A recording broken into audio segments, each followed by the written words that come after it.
Hello students. आज आपका जो मैं पेपर बता रहा हूँ वो है झारखंड का जो सोशल साइंस का जो पेपर हुआ है उसका। ये जो आप देख रहे हैं सोशल साइंस का, अभी आज जो एग्ज़ाम हुआ है वो सोशल साइंस का एग्ज़ाम हुआ है। ओके, तो आज जो मैं आपको बता रहा हूँ सोशल साइंस का जो एमसीक्यू का पेपर हुआ है वो पूरा मैं आपको इसमें सॉल्यूशन बताऊंगा।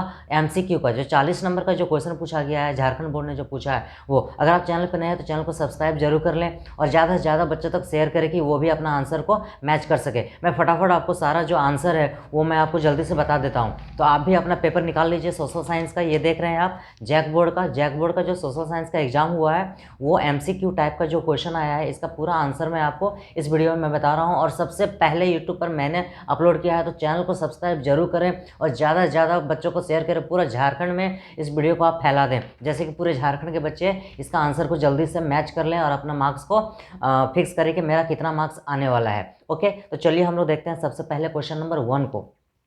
तो क्वेश्चन नंबर 1 है, 19वीं सदी के दौरान कौन सी ऐसी ताकत बनकर उभरा जिसने यूरोप के राजनीतिक और मानसिक जगत में भारी परिवर्तन ला दिया? तो इसका आंसर हो जाएगा 3 नंबर, राष्ट्रवाद। उसके बाद हम लोग आते हैं क्वेश्चन नंबर 2। क्वेश्चन नंबर 2 है, फ्रांस में प्रथम विद्रोह कब हुआ था? तो फ्रांस में प्रथम विद्रोह जो है वो हुआ था आपका जुलाई 1830 को। तो इसका 4 आंसर हो जाएगा। उसके बाद हम लोग आते हैं क्वेश्चन नंबर 3 में।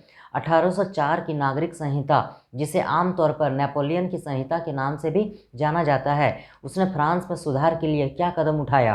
क्वेश्चन नंबर 3 का इसका आंसर हो जाएगा आपका 4, इनमें से सभी। क्यों? क्योंकि जन्म पर आधारित विशेषाधिकार जो है वो समाप्त कर दिया गया था, कानून के समक्ष बराबरी और संपत्ति के अधिकारों को सुरक्षित बना दिया गया था और प्रशासनिक विभाजनों को भी सरल बनाया गया था। तो 4 इसका आंसर हो जाएगा, इनमें से सभी। अब हम लोग आते हैं क्वेश्चन नंबर 4 में। तो क्वेश्चन नंबर 4 जो है वो है आपका 1917 में गांधी जी ने खेड़ा जिले के किसानों की मदद के लिए सत्याग्रह का आयोजन किया था। खेड़ा भारत के किस राज्य में स्थित है? तो खेड़ा जो है भारत के गुजरात राज्य में स्थित है। तो 1 इसका आंसर हो जाएगा। उसके बाद हम लोग आते हैं क्वेश्चन नंबर 5 में। साइमन कमीशन भारत क्यों आया? तो साइमन कमीशन जो है वो भारत आया था आपका संवैधानिक व्यवस्था की कार्यशैली का अध्ययन करने के लिए। क्वेश्चन नंबर 5 का 3 जो है आंसर हो जाएगा। उसके बाद हम लोग आते हैं क्वेश्चन नंबर 6 में। तो क्वेश्चन नंबर 6 है, 1840 के दशक के मध्य में आयरलैंड में किसी बीमारी के कारण निम्न में से कौन सा फसल खराब हो गया जिससे लाखों लोग भूखमरी के कारण मौत के मुंह में चले गए? 6 का जो आंसर हो जाएगा ये हो जाएगा आपका नंबर 2, आलू के कारण। ओके, उसके बाद हम लोग आते हैं क्वेश्चन नंबर 7 में। तो क्वेश्चन नंबर 7 है, प्रथम विश्व युद्ध खत्म होने के केवल 2 दशक बाद दूसरा विश्व युद्ध शुरू हो गया, जिसमें एक गुट में धुरी शक्तियां मुख्य रूप से नाज़ी जर्मनी, जापान और इटली थी। तो दूसरा खेमा जो मित्र राष्ट्रों के नाम से जाना जाता था, उनमें से कौन से देश थे? तो मित्र राष्ट्र के नाम से जो देश थे वो थे ब्रिटेन, सोवियत संघ, फ्रांस और अमेरिका। 3 इसका आंसर हो जाएगा। उसके बाद हम लोग आते हैं स्टूडेंट्स क्वेश्चन नंबर 8 में। तो ये चैनल को सब्सक्राइब भी जरूर कर लेना, क्योंकि आपको सारे सब्जेक्ट के जो एमसीक्यू हैं और सॉल्यूशन आपको इस चैनल पर पूरा एग्जाम तक आपको मिलता रहेगा। तो चैनल को सब्सक्राइब भी जरूर करें। चलिए हम लोग आते हैं क्वेश्चन नंबर 8 में। तो क्वेश्चन नंबर 8 जो है वो है आपका 1929 की आर्थिक मंदी के कारण दुनिया के ज़्यादातर हिस्सों में निम्न में से किसकी भयानक गिरावट दर्ज की गई? तो उत्पादन का भी, रोजगार का भी किया गया, आय और व्यापार का भी किया गया। तो इनमें से सभी हो जाएगा इसका आंसर। उसके बाद हम लोग आते हैं क्वेश्चन नंबर 9 में। तो क्वेश्चन नंबर 9 जो है, बुनकरों को कच्ची व कपास की समस्या का सामना क्यों करना पड़ा था? तो बुनकरों को कच्ची कपास की समस्या का सामना जो है वो क्या गया था आपको? कपास की फसल नष्ट हो गई। 2 इसका आंसर हो जाएगा। उसके बाद हम लोग आते हैं क्वेश्चन नंबर 10 में। क्वेश्चन नंबर 10 है, 19वीं शताब्दी के दौरान ब्रिटेन में सर्वाधिक गतिशील उद्योग कौन से थे? तो इसका आंसर हो जाएगा कपास और धातु। ये इसका आंसर हो जाएगा। उसके बाद हम लोग आते हैं क्वेश्चन नंबर 11 में। तो क्वेश्चन नंबर 11 जो है वो है आपका मुद्रण तकनीक सबसे पहले कहाँ विकसित की गई थी? तो मुद्रण तकनीक जो है वो सबसे पहले चीन में विकसित की गई थी। तो 2 इसका आंसर हो जाएगा। उसके बाद हम लोग आते हैं क्वेश्चन नंबर 12 में। तो क्वेश्चन नंबर 12 जो है वो है आपका, निम्न जातीय आंदोलनों के मराठी प्रणेता कौन थे जिन्होंने अपनी पुस्तक गुलामगिरी में जाति प्रथा के अत्याचारों पर लिखा है? तो इसका आंसर हो जाएगा ज्योतिबा फुले। 1 इसका आंसर हो जाएगा। उसके बाद हम लोग आते हैं क्वेश्चन नंबर 13 में। सामीप्यता के आधार पर संसाधनों को दो भागों में बांटा जाता है, उनमें नाम है। तो इसका नाम इसका जो है हो जाएगा क्वेश्चन नंबर 2, नवीकरणीय एवं अनवीकरणीय संसाधन। 2 इसका आंसर हो जाएगा। चैनल को सब्सक्राइब भी जरूर कर लीजिएगा। चलिए अब हम लोग आते हैं, चूँकि सबसे पहला वीडियो मैं आपको इस चैनल पर आपके लिए अवेलेबल कराया हूँ। क्वेश्चन नंबर 14 जो है स्टूडेंट्स, संसाधनों के अंधाधुंध शोषण से किस प्रकार का वैश्विक पारिस्थितिकी संकट पैदा हो गया है।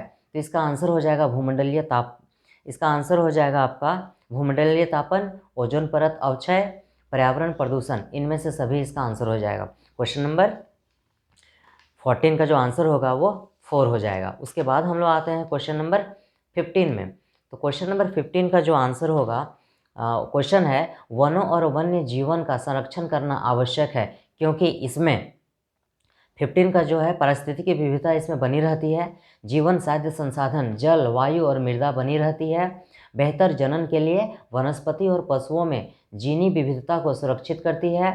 इनमें से सभी इसका आंसर हो जाएगा। उसके बाद हम लोग आते हैं क्वेश्चन नंबर 16 में। क्वेश्चन नंबर 16 है स्टूडेंट्स, वन और वन्य प्राणियों के संरक्षण के लिए किस प्रकार के वनों को सर्वाधिक मूल्यवान माना जाता है। तो इसका आंसर हो जाएगा आपका आरक्षित वने। 2 नंबर इसका आंसर हो जाएगा, ऑप्शन नंबर 2। उसके बाद हम लोग आते हैं क्वेश्चन नंबर 17 में।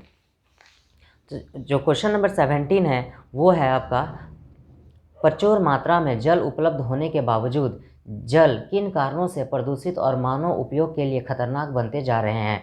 तो इसका आंसर हो जाएगा आपका घरेलू और औद्योगिक अपशिष्टों के मिलने से भी, रसायनों के अधिक प्रयोग से, कीटनाशकों और कृषि में प्रयुक्त उर्वरकों के प्रयोग से। तो इनमें से सभी इसका आंसर हो जाएगा। ऑप्शन नंबर 4 इसका करेक्ट आंसर हो जाएगा स्टूडेंट्स। अब हम लोग आते हैं क्वेश्चन नंबर 18 में। तो क्वेश्चन नंबर 18 जो है वो है आपका, मानसून के आगमन के साथ जो फसलें बोई जाती है वे किस फसल के अंतर्गत आती है। तो इसका आंसर हो जाएगा आपका खरीफ फसल। खरीफ फसल इसका करेक्ट आंसर होगा। उसके बाद हम लोग आते हैं क्वेश्चन नंबर 19 में। तो क्वेश्चन नंबर 19 है, पवन और सौर ऊर्जा संसाधनों की बहुतायत भारत के किस राज्य में अधिक पाई जाती है। तो इसका आंसर हो जाएगा आपका ऑप्शन नंबर 3। ऑप्शन नंबर 3 इसका करेक्ट आंसर होगा राजस्थान। उसके बाद हम लोग आते हैं क्वेश्चन नंबर 20 में। तो क्वेश्चन नंबर 20 जो है स्टूडेंट्स, ये है, जल और उर्वरकों के अधिक और अविवेकपूर्ण प्रयोग से किस प्रकार की समस्याएं पैदा हो गई है। तो इसका आंसर हो जाएगा आपका जलाक्रांतता भी उपलब्ध हो गई है, लवणता भी उत्पन्न हो गई है, सूक्ष्म पोषक तत्वों की कमी भी हो गई है। तो इनमें से सभी इसका करेक्ट आंसर हो जाएगा। उसके बाद हम लोग आते हैं क्वेश्चन नंबर 21। तो क्वेश्चन नंबर 21 है, औद्योगिक विकास की रीढ़ के रूप में किस खनिज को महत्वपूर्ण माना जाता है। तो इसका आंसर हो जाएगा आपका लौह अयस्क। 2 इसका आंसर हो जाएगा लौह अयस्क। उसके बाद हम लोग आते हैं क्वेश्चन नंबर 22 में। तो क्वेश्चन नंबर 22 जो है स्टूडेंट्स, ये है, कोई चैनल को सब्सक्राइब जरूर कीजिएगा स्टूडेंट, क्योंकि आपको सबसे पहला वीडियो इस चैनल पे लाया हूँ। चलिए, तो आप एक सब्सक्राइब और एक लाइक तो चलता ही है, और आपको पूरा से पूरा इसको शेयर करना है। 22 क्वेश्चन नंबर है, निम्न में से किस प्रकार के खनिजों का प्रयोग आणविक ऊर्जा के उत्पादन में किया जाता है। तो 22 का जो इसका आंसर हो जाएगा वो हो जाएगा 1 ऑप्शन, यूरेनियम और थोरियम इसका करेक्ट आंसर होगा स्टूडेंट्स। उसके बाद हम लोग आते हैं क्वेश्चन नंबर 23 में। तो क्वेश्चन नंबर 23 है, वायु प्रदूषण निम्न में से किस पर अपना दुष्प्रभाव डालता है। तो 23 इसका जो आंसर हो जाएगा वो हो जाएगा मानव स्वास्थ्य पर भी, पशुओं पर, पौधों पर, तीनों पर प्रभाव डालता है। तो 4 इसका आंसर हो जाएगा इनमें से सभी। उसके बाद हम लोग आते हैं क्वेश्चन नंबर 24 में। तो क्वेश्चन नंबर 24 है, बेल्जियम में अल्पसंख्यक के रूप में किस भाषा के बोलने वाले लोग तुलनात्मक रूप से ज़्यादा समृद्ध और ताकतवर रहे हैं। ये तो आपने पढ़ा ही होगा, काफ़ी आसान क्वेश्चन है। तो इसका जो आंसर हो जाएगा वो हो जाएगा फ्रेंच। 1 इसका आंसर होगा स्टूडेंट्स, ये आपका गलत है, फ्रेंच इसका करेक्ट आंसर हो जाएगा।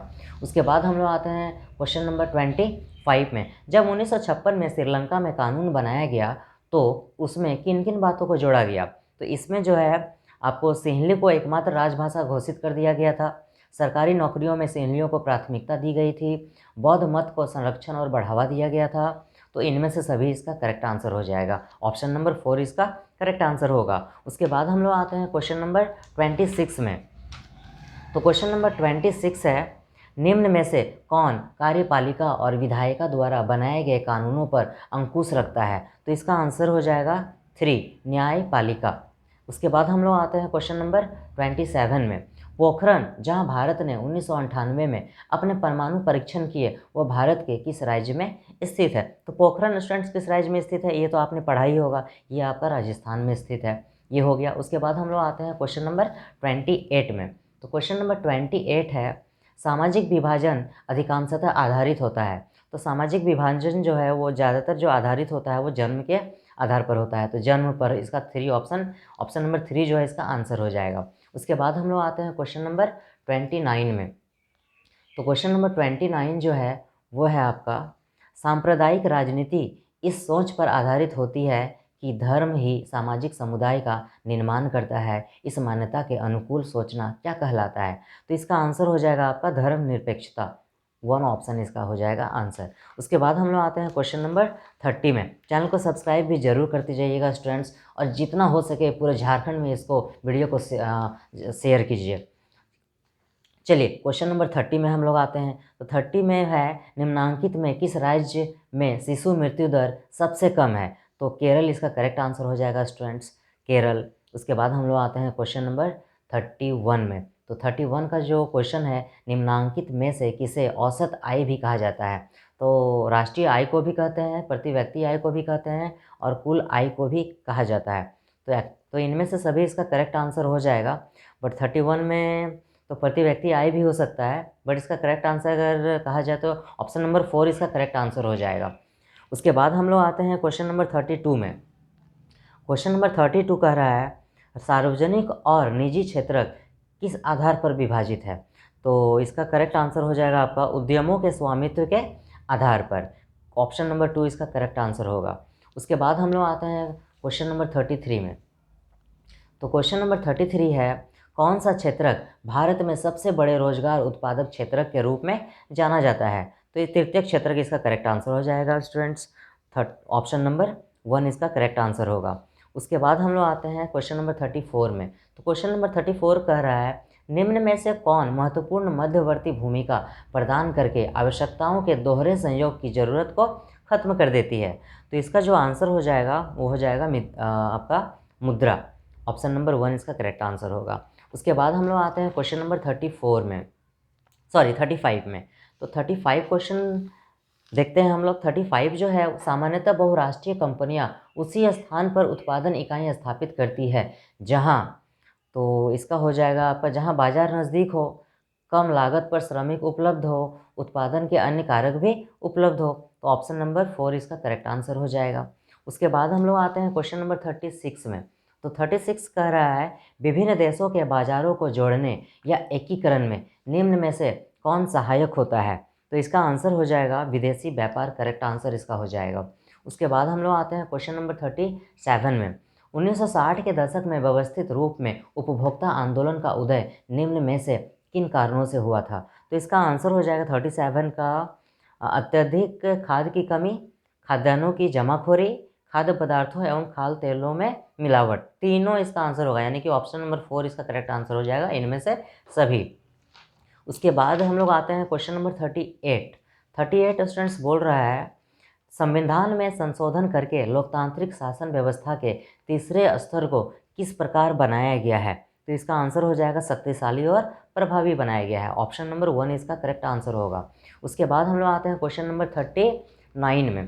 तो 39 कह रहा है, अन्य जाति समूहों से भेदभाव और उन्हें अपने से अलग मानने की धारणा निम्न में से किस व्यवस्था पर आधारित है? तो इसका आंसर हो जाएगा आपका वर्ण व्यवस्था, इसका करेक्ट आंसर होगा। उसके बाद लास्ट क्वेश्चन है स्टूडेंट्स आपका, लोकतांत्रिक व्यवस्था में हित समूहों या दबाव समूहों की मुख्य उपयोगिताएं निम्न में से क्या है? तो इसका ऑप्शन हो जाएगा आपका सरकार को सजग बनाए रखना, ये भी होगा, आंदोलन को सफल बनाना, ये भी होगा, राजनीतिक दलों पर प्रभाव डालना, ये भी होगा। यानी इनमें से सभी इसका करेक्ट आंसर हो जाएगा, यानी कि करेक्ट आंसर ऑप्शन नंबर 4 हो जाएगा। तो आपने अभी तक चैनल को सब्सक्राइब नहीं किया तो चैनल को सब्सक्राइब भी जरूर करें, और ज़्यादा से ज़्यादा आप लाइक करें, और जितना हो सकता है इस वीडियो को आप शेयर करें कि पूरे झारखंड के स्टूडेंट्स इस वीडियो को देख सके और अपना आंसर मिला सके, क्योंकि नेक्स्ट वीडियो जो है आपका लाने वाला हूँ जिसका आपका पेपर होने वाला है। पूरा कंप्लीट तैयारी मैं आपको इस चैनल पर कराने वाला हूँ, और जैसे ही एग्ज़ाम होगा सबसे पहले मैं आपको उस सब्जेक्ट का जो सॉल्यूशन है मैं आपको इस वीडियो में अवेलेबल कराने वाला हूँ। तो चैनल को सब्सक्राइब भी जरूर करें और ज़्यादा से ज़्यादा इसको शेयर करें। तो ये मिलते हैं फिर हम लोग नेक्स्ट वीडियो में, तब तक के लिए थैंक यू, बाय बाय, जोहार झारखंड।